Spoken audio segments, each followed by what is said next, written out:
The amendments do not change the nature of the Constitution as an entity, because Article 5 is very explicit that when you have an amendment, that amendment is part of this Constitution when ratified by the legislatures of 3/4 of the several states. That said, even though the Constitution is not a new kind of entity when we have something like the 14th Amendment, there is a change in emphasis about the purposes of the Constitution.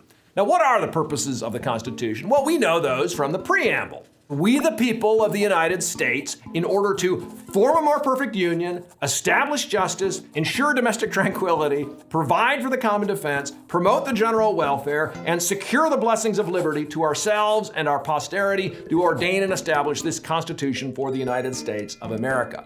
The 14th Amendment puts a much bigger emphasis in the entire purpose of the Constitution on securing the blessings of liberty to a broader set of people. It's among the purposes in the preamble at the original Constitution. The three most important amendments changing the text of the Constitution are the 13th, 14th, and 15th Amendments. If you look at the 13th, 14th, and 15th Amendments, what they do is they each take the freedmen up one level in the status hierarchy. So the original Constitution actually refers to them in all three of the provisions protecting slavery as persons. So it's not right to say enslaved persons were not treated as persons. Article 1, Section 2, Clause 3, Article 1, Section 9, Clause 1, and Article 4, Section 2, Clause 3 all refer to enslaved persons with the word persons.